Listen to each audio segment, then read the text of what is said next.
is something pretty remarkable. This is my movie. These are our stories. I am RealWorks. Are you recording right now? It ruined my life because I lost my mother.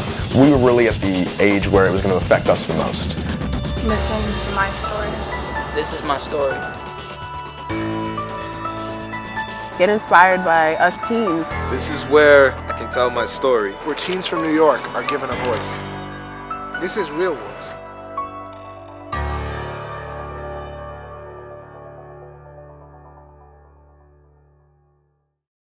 Welcome to RealWorks. I'm Byron Hurt. What does it mean to be a parent? And what do parents teach us, good and bad, by their examples? In our first film, Riaebia turns a lens on her sister and her partner, a gay couple who have taken on the responsibility of raising her and her younger brother and sister. As in all families, things can get loud. If you want to get technical, is up first. Leave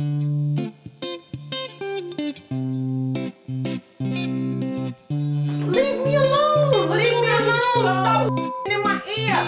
I'm grown. If I don't have to clean up, I don't have to clean up. And that's just the end of it. I guess the typical American life would be the mother and the father and about the son and the daughter. And they would have their own happy family with green grass and a big house, and everybody would be all happy. And mom, when you come home from school, mom will cook you cookies and dad will give you lots of love and, you know, just typical, but not in my house. My name is Riaebia and I'm 16. This is my nephew, Lakai. My younger sister, Shantae Robinson, is 6 years old and 10 years older than her. She's kind of crazy. She can have her own little 6-year-old ways with the candy and just being hyperactive. She's a good playmate for my nephew. Right, Papa? My elder sister, Tiffany, she's pretty important in the sibling world because she's kind of taking care of us throughout our whole lives, and she's really important. She's like the glue that holds all of us together. Oh, my name is Tiffany, aka Big Tiff Almighty. Yeah, so what can I do for you? My sister has taken on the responsibility as mother, sister, when she was 19. A responsibility that a lot of people would never be able to take on older than her. I was the oldest, so pretty much I grew up rough. Of course, for all you older cats out there, you know what I'm talking about. But yeah, anyway, mom was single because dad was MIA. Of course, you guys know what that means too. But yeah, that was it.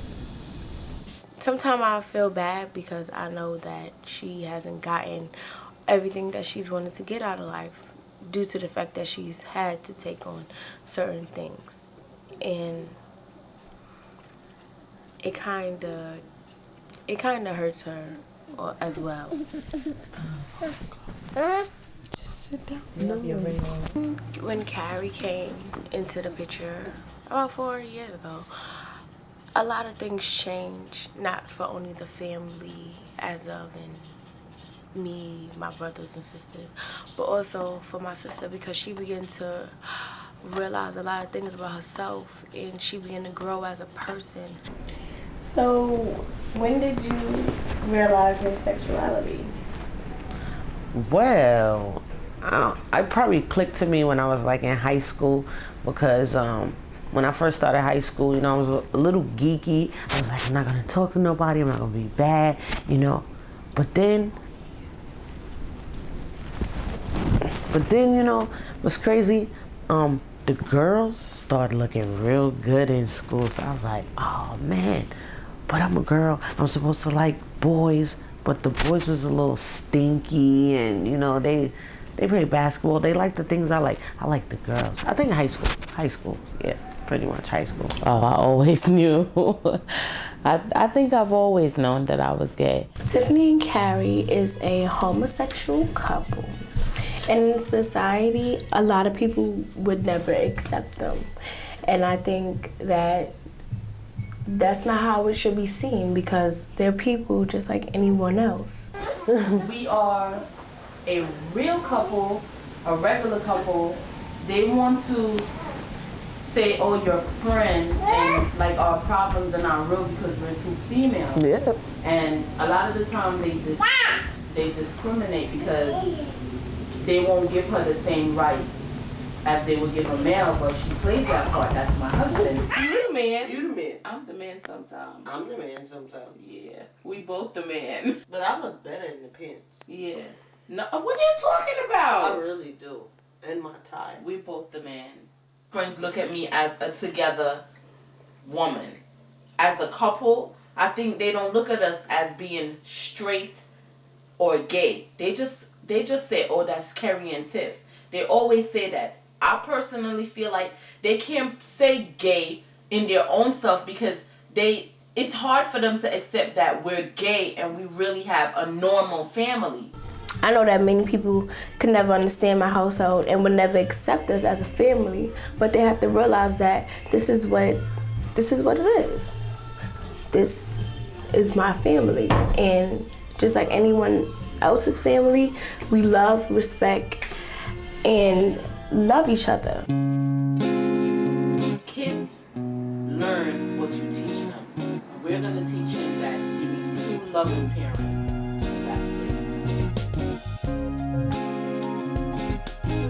We all wish we could just program our families, at least I do, you know.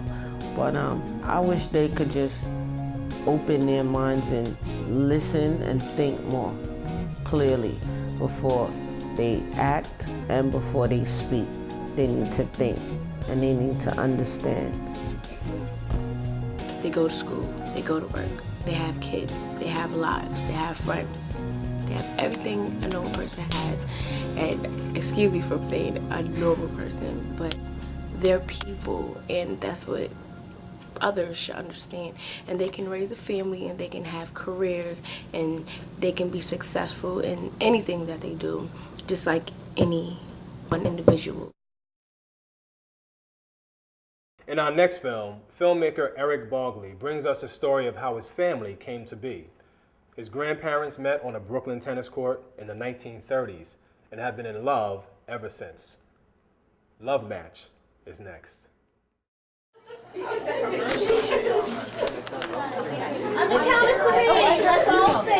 all sing. Meet Sylvia Scheinberg. Sylvie to those who know her, Grandma to me. Today she is 90 years young.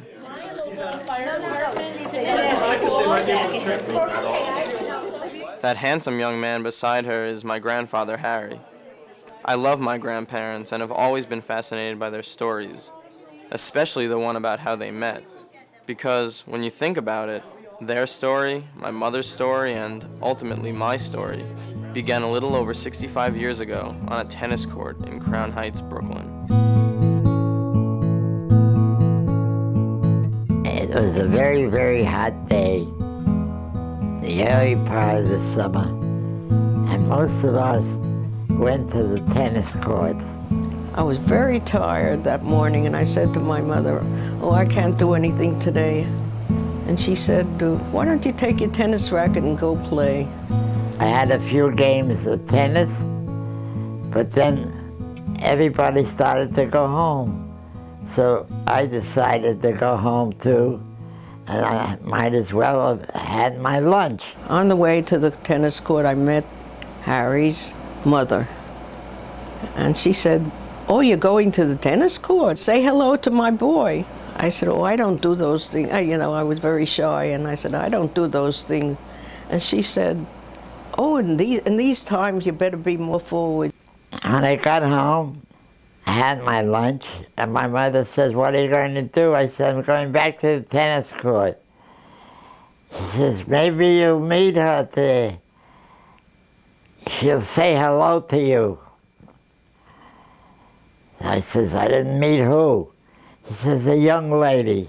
When I came to the tennis court, no one was there except one person, and that was Harry. I decided I'd rinse my throat. We had a fountain right there on the terrace. And I was standing up on a little ledge, and I looked down, and I shyly said, hello.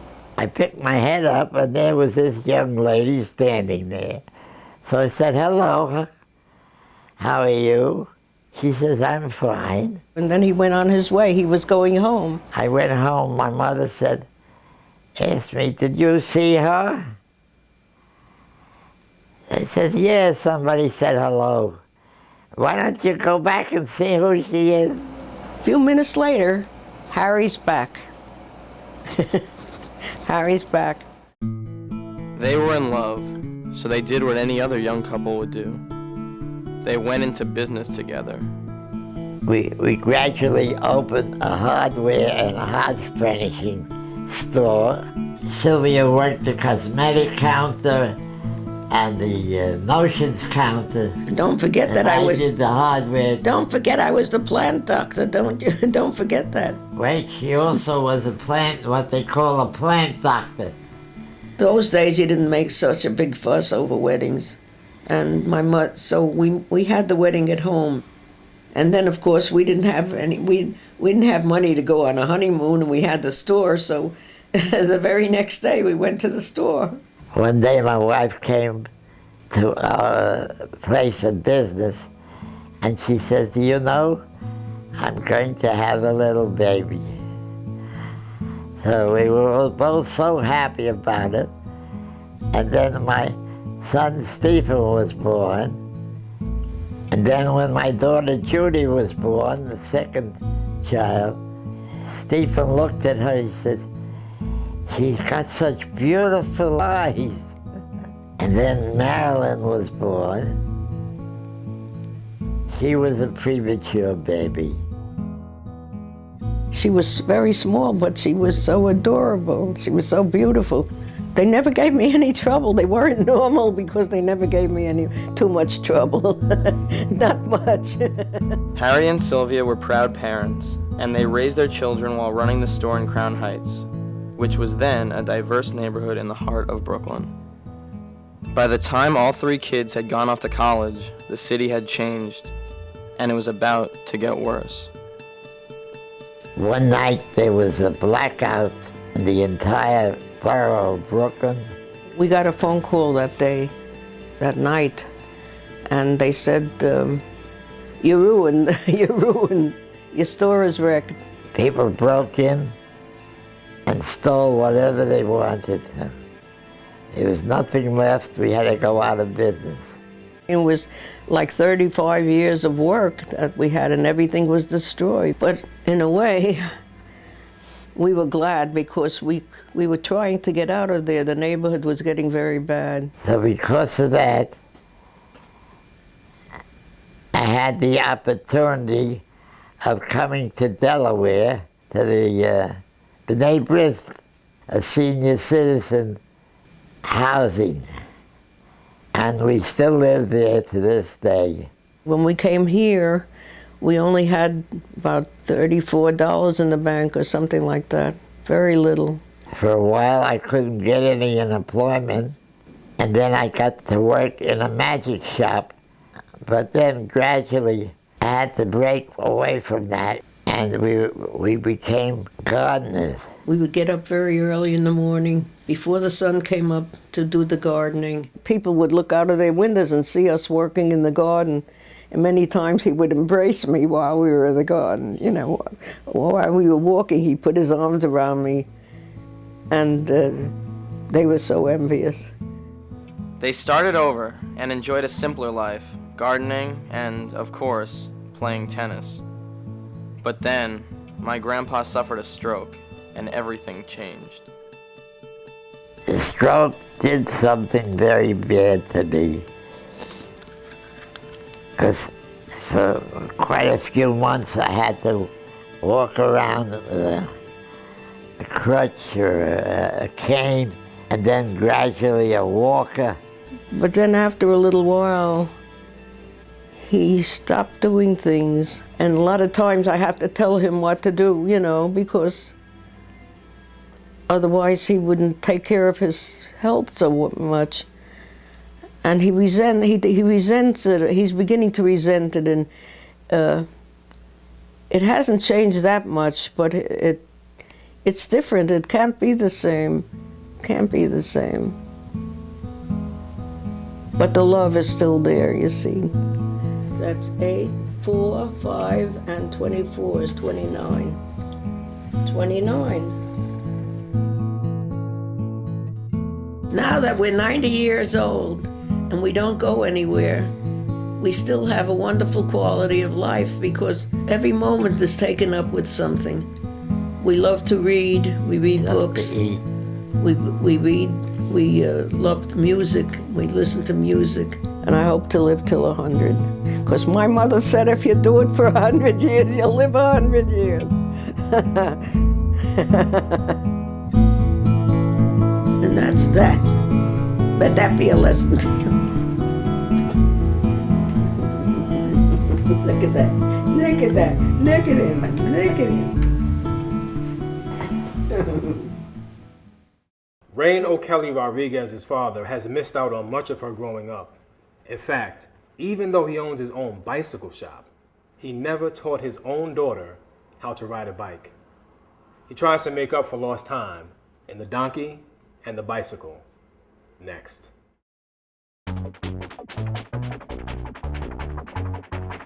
When I was in the 9th grade, my teachers gave the class an assignment on expressing ourselves through art. I got my pencils and papers together and decided to draw a picture of my family.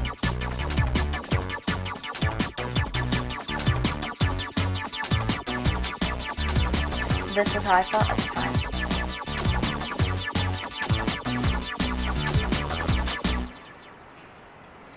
My dad left my mother when I was 6, and he left her with 4 children to take care of, and no help at all. She was a stay-at-home mother. My dad was making all the money.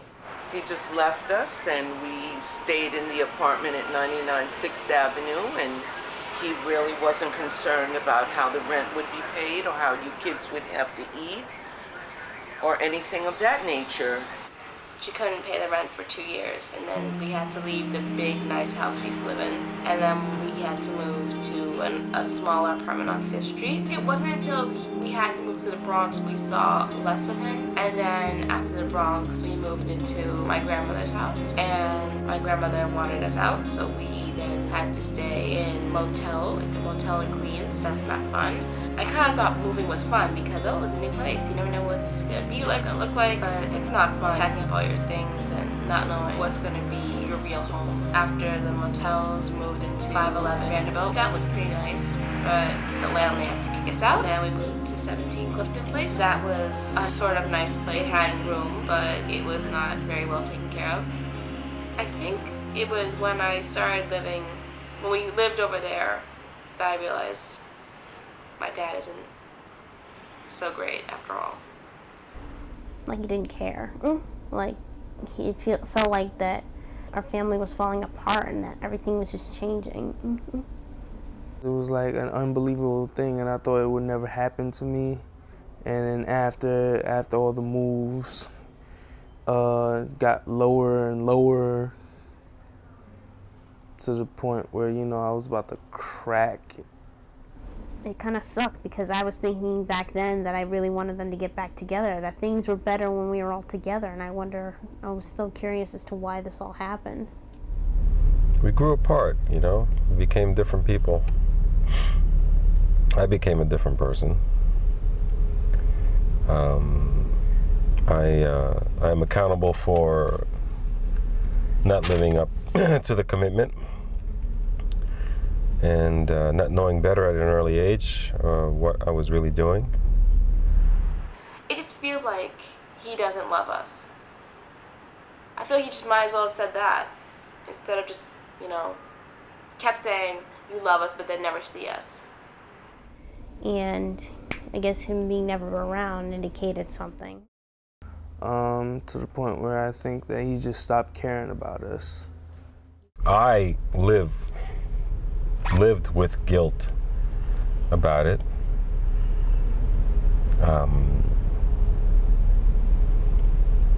I just couldn't go back. I'm just totally confused. It's like, I mean, it's back and forth. I mean, do I like him? Do I not like him? Do I hate him? Do I love him? I don't hate my dad. I just don't like what he does. You know, he doesn't pay the rent on time. You know, he doesn't spend any time with us.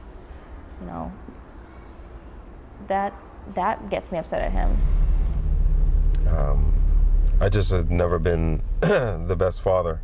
When I was little, I do remember being close to my dad. I remember I was scared to go to sleep, and he had to stay with me in order to get me to go to sleep peacefully.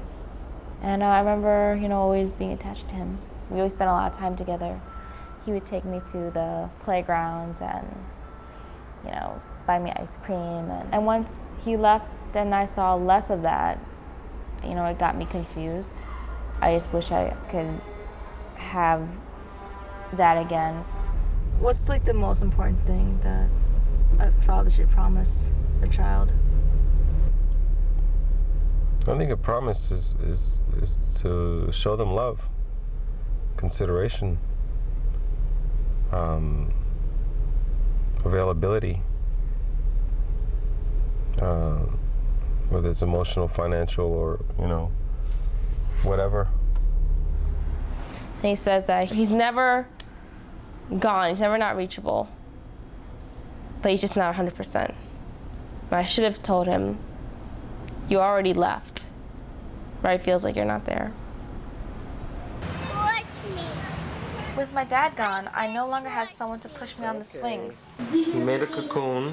to read me a story to bed, or to teach me how to ride a bike, even though my dad owns a bike shop. Why haven't you taught me how to ride a bike? Why I haven't? It's sad. If you really wanted to ride a bike, you would have demanded it by now. So I decided now was the time to ask him to teach me. Yeah, we're gonna do that this year. You gonna teach me how to ride a bike? Sure. Of course, it's about time, you know. So I set it up with my dad to teach me on the weekend. But the day that we were supposed to get together, something happened. I received some news today that my dad got into a little scooter accident, and when he was making a turn, he slipped on an oil slick. What a coincidence, it was the day that we were supposed to do the big bike lesson. It's just that it's so perfectly timed. I just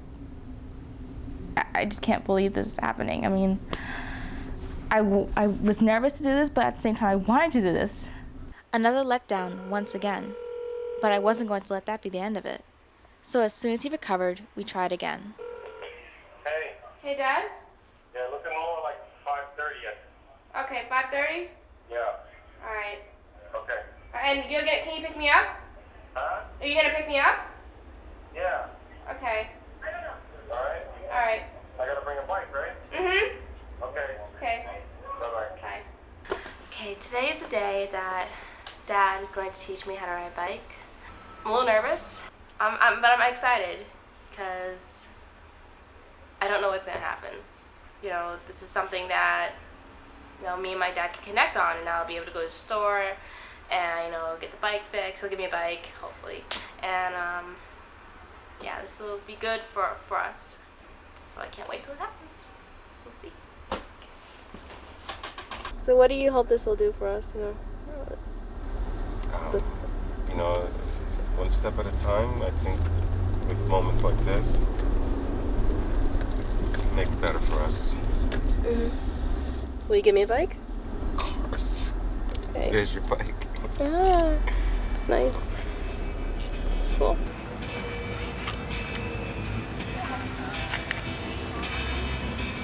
Just like pushing off. Uh-oh. Relax. Relax. Just relax. I'm gonna let you fall. Your brakes. Here are your brakes. Don't forget your brakes.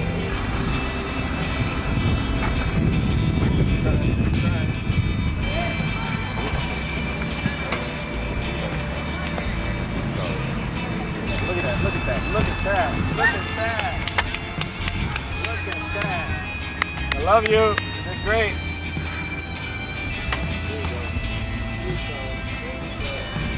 Now this is a milestone for me in my life, you know? To see her right like this.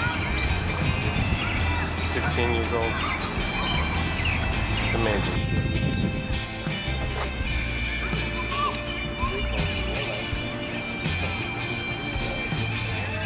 I haven't taken the bike out since that day, and I've only seen my dad once, on my birthday, which was 2 weeks later. Like with bike riding, in life I get to choose the direction I go.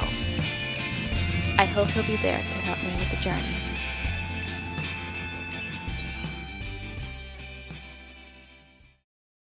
That's it for this episode. Tune in next time for more unfiltered voices from New York City youth on Real Works with Byron Hurt. Peace.